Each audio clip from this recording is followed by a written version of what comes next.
अस्सलाम वालेकुम एवरीवन। आज हम जिस टॉपिक के ऊपर बात करेंगे वो हमारे पास इलेक्ट्रिक फ़ील्ड होगा। लास्ट टाइम हमने जिस टॉपिक के ऊपर बात की थी वो कूलम लॉ था और उसका हमने ब्रीफ इंट्रो देखा था। आज हम इलेक्ट्रिक फ़ील्ड की बात करेंगे तो सबसे पहले इलेक्ट्रिक फ़ील्ड को हम डिफ़ाइन कर लेते हैं कि ये क्या होती है। तो सबसे पहले हम इसकी डेफिनेशन अगर देखें तो इसकी डेफिनेशन होती है द स्पेस और reason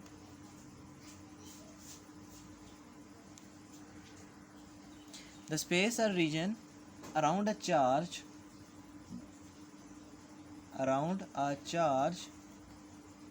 in which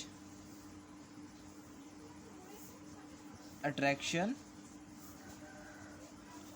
or repulsion take place।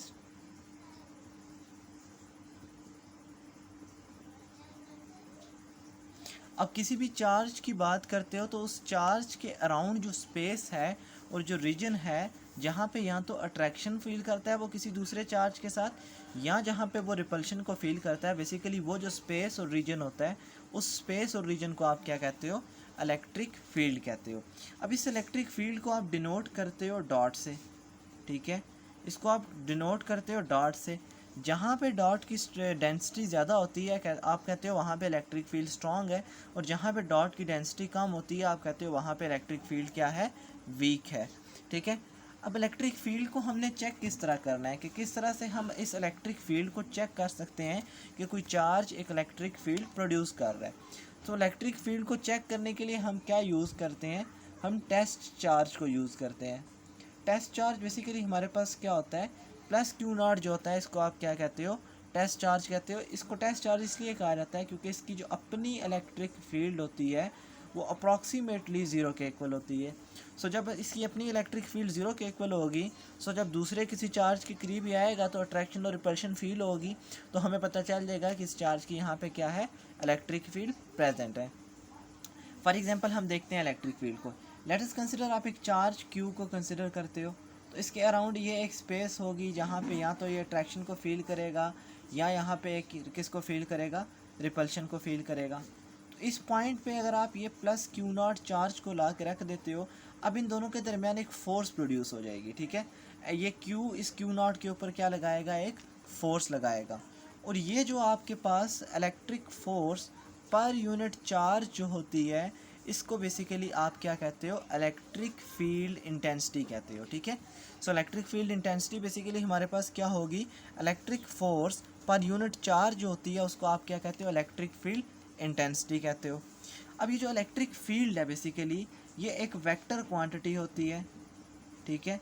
Electric field एक वेक्टर क्वांटिटी होती है और इसकी जो डायरेक्शन होती है उसको आप फील्ड लाइन से रिप्रेजेंट करते हो, ठीक है। इसकी जो डायरेक्शन होती है उसको आप किससे रिप्रेजेंट करते हो?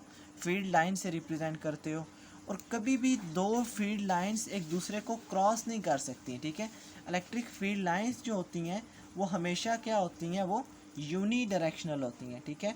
Electric field lines are unidirectional, ठीक है। वो ना एक दूसरे को इंटरसेक्ट कर सकती हैं ना वो एक दूसरे को क्या कर सकती हैं? क्रॉस कर सकती हैं। सो ऐसा यूनिट जो होता है इलेक्ट्रिक फील्ड का वो न्यूटन पर कूलम होता है या वोल्ट पर मीटर इसका क्या होता है? ऐसा यूनिट होता है, ठीक है। अच्छा, नेक्स्ट अब बात करें हम फील्ड लाइंस की। फील्ड लाइंस की, तो फील्ड लाइंस में क्या होता है कि आप पॉजिटिव चार्ज की बात कर रहे थे तो उससे वो सारी आउटवर्ड होती हैं, ठीक है। आउटवर्ड डायरेक्शंस में होते हैं पॉजिटिव चार्ज की। लेकिन अगर आप नेगेटिव चार्ज की बात कर रहे हो तो उसकी जो फील्ड लाइंस होती हैं वो इनवर्ड डायरेक्शन में होती हैं। सो इसलिए हम कहते हैं कि फील्ड लाइंस पॉजिटिव से नेगेटिव की तरफ क्या करती हैं? इनकी डायरेक्शन होती है, ठीक है। अच्छा, अब नेक्स्ट अगर हम देखें दो अगर सेम चार्जेस हैं, ठीक है, दो अगर सेम चार्जेस हैं, for example this is plus Q and this is plus Q, तो यहाँ पे ये दो चार्जेस हैं तो इनकी फील्ड लाइंस की अगर आप बात करोगे तो इनकी फील्ड लाइंस इस तरह से बेंड हो जाती हैं, ठीक है।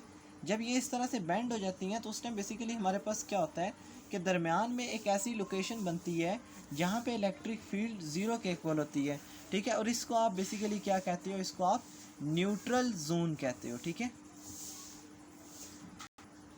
अच्छा, नेक्स्ट हम फील्ड लाइंस को देखें तो इनका जो कंसेप्ट था वो फैराडे ने क्या किया था? डेवलप किया था, ठीक है। अच्छा, अब हम प्रॉपर्टीज़ देखेंगे फील्ड लाइंस की। तो फर्स्ट प्रॉपर्टी ये होता है कि ये ओरिजिनेट होती हैं पॉजिटिव चार्ज से, ठीक है, और टर्मिनेट होती हैं टुवर्ड नेगेटिव चार्ज, ठीक है। तो फर्स्ट प्रॉपर्टी आप लोग लिख लीजिएगा कि it will originate from positive charge and terminate toward negative charge. फिर सेकंड प्रॉपर्टी इनकी बेसिकली ये होती है कि इलेक्ट्रिक फील्ड लाइंस के ऊपर किसी भी जगह आप टेंजेंट बनाते हो, ठीक है, फील्ड लाइंस के ऊपर किसी भी जगह आप टेंजेंट बनाते हो, सो दैट पॉइंट के ऊपर आपके पास क्या आ जाती है, इलेक्ट्रिक फील्ड की डायरेक्शन आ जाती है, ठीक है। So draw the tangent at the electric field line at any point, give the direction of electric field. Third ये है कि जहाँ पे फील्ड लाइंस एक दूसरे के पास होंगी वहाँ पे इलेक्ट्रिक फील्ड स्ट्रांग होगी, ठीक है, और जहाँ पे ये एक दूसरे से अपार्ट होती जाएंगी, दूर होती जाएंगी, वहाँ पे इलेक्ट्रिक फील्ड बेसिकली हमारे पास क्या होती जाती है, वीक होती जाती है, ठीक है। सो इसी तरह इनकी जो अगली प्रॉपर्टी होती है कि ये हमेशा यूनी डायरेक्शनल होती हैं, ये कभी भी इंटरसेक्ट नहीं कर सकती, ठीक है। सो ये याद रखना कि electric field lines are unidirectional, they can never intersect, ठीक है। फोर्थ इनकी फिफ्थ प्रॉपर्टी ये होती है कि दे आर यूनी डायरेक्शनल, ठीक है, कि ये क्या होती हैं, यूनी डायरेक्शनल होती हैं, ठीक है। ये इनकी कुछ प्रॉपर्टीज़ होती हैं। फर्स्ट प्रॉपर्टी इनकी ये होती है कि ये ओरिजिनेट होती हैं पॉजिटिव चार्ज से और टर्मिनेट होती हैं टुवर्ड नेगेटिव चार्ज। जहाँ पे एक दूसरे के करीब होती हैं वहाँ पे इलेक्ट्रिक फील्ड स्ट्रांग होती है, जहाँ पे एक दूसरे से अपार्ट होती हैं वहाँ पे इलेक्ट्रिक फील्ड वीक होती है। इलेक्ट्रिक फील्ड लाइन के ऊपर किसी जगह टेंजेंट बनाएंगे तो इलेक्ट्रिक फील्ड की डायरेक्शन आ जाएगी एट दैट पॉइंट, और इलेक्ट्रिक फील्ड लाइंस कभी भी एक दूसरे को इंटरसेक्ट नहीं कर सकती और ये यूनी डायरेक्शनल होती हैं, ठीक है। उसके बाद हम electric field due two point charge हम कैलकुलेट करेंगे, ठीक है। पॉइंट चार्ज की वजह से ई की वैल्यू को हम कैलकुलेट करेंगे। सो लेट अस कंसिडर आपके पास एक चार्ज क्यू है जो जिसको आपने पोजीशन ओ के ऊपर रखा हुआ है और इससे आर डिस्टेंस दूरी पे एट पॉइंट पी के ऊपर आपने प्लस क्यू नॉट चार्ज रखा है। तो यहाँ पे आपने इलेक्ट्रिक फील्ड को फाइंड करना है, ठीक है। तो अब आपको पता है कि ये चार्ज और ये चार्ज दोनों चार्ज पड़े हुए हैं, तो ये एक दूसरे के ऊपर फोर्स लगाएंगे, तो वो जो फोर्स होगी वो k q not divided by r square के इक्वल होगी। अब हमें पता है जो इलेक्ट्रिक फील्ड इंटेंसिटी थी वो फोर्स पर यूनिट चार्ज थी, तो फोर्स पर यूनिट चार्ज अगर हम कैलकुलेट करते हैं तो हमारे पास क्या आ जाएगी, इलेक्ट्रिक फील्ड आ जाएगी, ठीक है, क्यू नॉट। तो यहाँ से फोर्स पर यूनिट चार्ज जब हमने कैलकुलेट किया तो वो k q divided by r square के इक्वल आई। It's mean the value of E is equal to k q divided by r square. So हम ये कह सकते हैं कि electric field due to a point charge is E is equal to k q divided by r square, ठीक है। ये हमने इसकी मैग्नीट्यूड लिखी है। अगर सिंपली आप इसकी विद वेक्टर फॉर्म लिखना चाहते हो तो k q divided by r square into r unit vector, इस तरह से आप इसकी वेक्टर फॉर्म भी लिख सकते हो, ठीक है। तो ये जो इलेक्ट्रिक फील्ड होती है ये एक पॉइंट चार्ज की वजह से होती है, ठीक है। अगर हमारे पास n पॉइंट चार्जेस आ जाएँ, ठीक है, एक पॉइंट चार्ज ना हो बल्कि हमारे पास कितने पॉइंट चार्ज आ जाएँ, n पॉइंट चार्जेस आ जाएँ, तो उनकी वजह से जो इलेक्ट्रिक फील्ड होगी हम उसको कैसे कैलकुलेट करेंगे। तो देखिए n point charges mean Q1 Q2, ठीक है, इसी तरह लेकर Qn तक, ठीक है। तो इनके डिस्टेंस भी R1 R2 से लेकर मतलब Rn तक, ठीक है। यानी ये आप फॉर एग्जांपल एक पॉइंट P है जहाँ पे Q1 चार्ज यहाँ पे है, Q2 यहाँ पे है, Q3 यहाँ पे है, इसका डिस्टेंस R3, इसका डिस्टेंस R2, इसका डिस्टेंस R1। सो आपने नेट इलेक्ट्रिक फील्ड को कैलकुलेट करना है, ठीक है। सो जब E1 की वजह से देखें हमने कैलकुलेट की थी तो आई थी के Q1 divided by R1। E2 की वजह से जब आप कैलकुलेट करोगे तो आएगी के Q2 डिवाइडेड बाई R2। सो इसको हम जर्नल फॉर्म के अंदर लिख लेते हैं।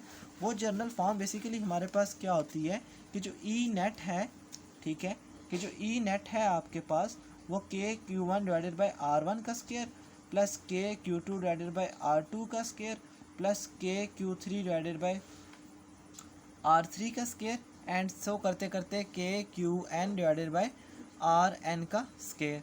तो यहाँ से आप इसको एक फॉर्म में लिख लेते हो, के कांस्टेंट आप बाहर आ जाएगा, summation i is equal to 1 से लेकर n तक, यहाँ पे लिख लोगे Qi divided by Ri square. So this is the electric field due to n point charges, ठीक है। सो अभी तक हमने जितनी भी बात की उसमें हमने इलेक्ट्रिक फील्ड की बात की, इलेक्ट्रिक फील्ड क्या होती है, उसके बाद हमने इलेक्ट्रिक फील्ड लाइंस का कंसेप्ट देखा, फिर properties of electric field lines देखी और लास्ट पे हमने electric field due to a point charge and electric field due to n point charge calculate की। सो आज के लेक्चर को यहीं पे ख़त्म करते रहें, स्टडी करते रहें। All the very best.